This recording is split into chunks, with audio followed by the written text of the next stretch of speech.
Nous sommes à l'hôtel du district autonome d'Abidjan dans le cadre de la commémoration de la première année de signature de la COP 21 qui a eu lieu à Paris en 2015.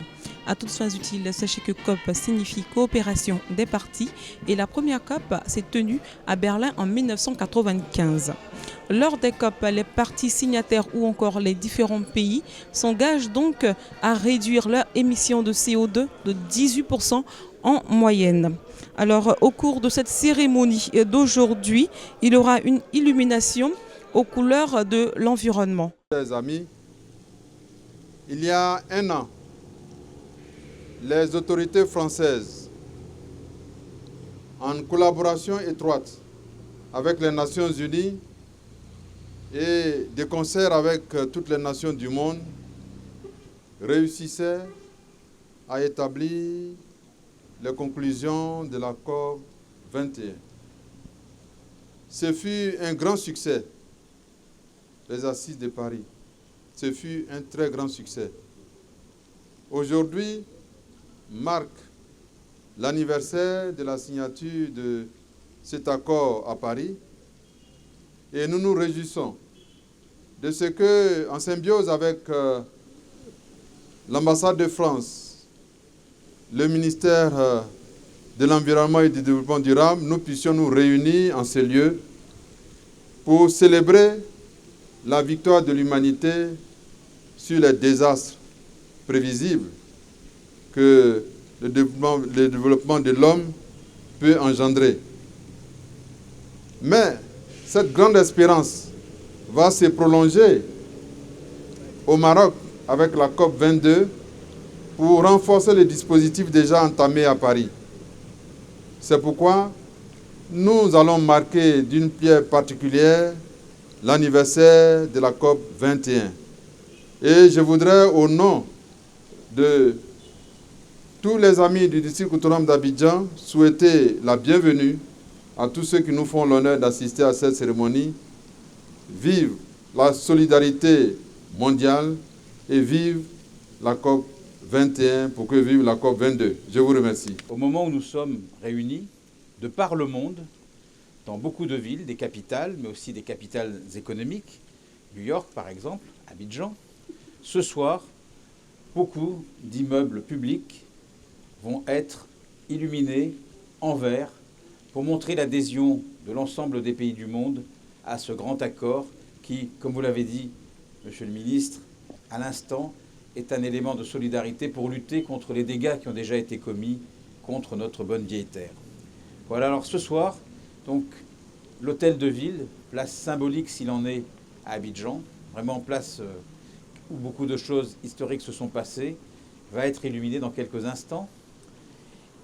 Et également, au même moment, l'hôtel L'Ivoire, l'hôtel Sofitel Ivoire, va être illuminé également parce que c'est un des points que l'on voit de partout dans la ville. Et puis c'est aussi le symbole de la modernité d'Abidjan. Voilà, alors ce soir, nous sommes tous solidaires, nous y croyons. Et au moment où la COP 21 va s'achever et où les Marocains vont reprendre le flambeau, puisque là aussi c'est un phénomène de solidarité, nous souhaitons tous longue vie à ce processus qui nous a appris quelque part, à un moment donné, à voir qu'il faut laisser quelque chose à nos enfants, aux générations futures. Je vous remercie. C'est avec grande joie que le Royaume du Maroc accueillera du 7 au 18 novembre prochain la COP 22 à Marrakech.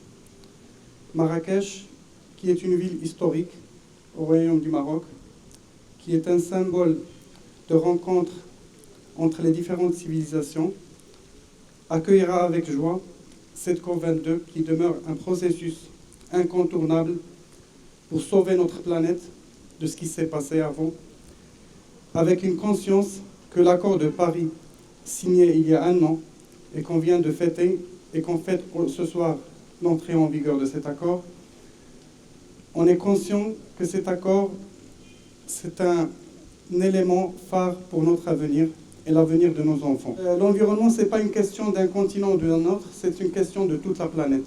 Chacun, il peut faire de sa part ce qu'il peut, mais avec les solidarités, avec notre solidarité commune, on peut faire beaucoup de choses. Je vous remercie. Mesdames et messieurs, vous ne pouvez pas imaginer la joie qui est la mienne ce soir. parce que nous sommes allés à Paris, la peur au ventre, après avoir connu Copenhague. Mais à Paris, miracle. Oui, miracle, tout se passe bien et on s'entend sur tout. Mais là où nous sommes encore plus étonnés, c'est que le 4 novembre 2016, l'entrée en vigueur est effective. Alors je crois que c'est vers des lendemains qui chantent que nous nous tournons. En tout cas, nous avons beaucoup d'espoir. Et la Côte d'Ivoire, avec le monde entier, chantera que ce 4 novembre 2016, oui, le monde a décidé d'arrêter son suicide collectif et d'aller plutôt vers la vie. Encore une fois, merci à tous, merci à toutes. Mais je voudrais saluer particulièrement le gouverneur Mambé, qui sait faire les choses. Car je ne m'attendais pas à tout ça. Merci, monsieur le gouverneur. Nous sommes très heureux d'avoir eu cette soirée qui nous enchante. Nous sommes très heureux également aussi de la présence de monsieur l'ambassadeur. Mais nous sommes surtout heureux également de la présence de monsieur le premier conseiller de l'ambassade du Maroc en Côte d'Ivoire, parce que le Maroc va prendre le relais. Et je reviens de Marrakech. Et je dois dire que, au nom de l'Afrique, le Maroc va relever ce défi, parce que la COP21 a été une grande COP, mais il semble que la COP22 sera également une grande COP. Merci au Maroc, merci de relever le défi pour l'Afrique.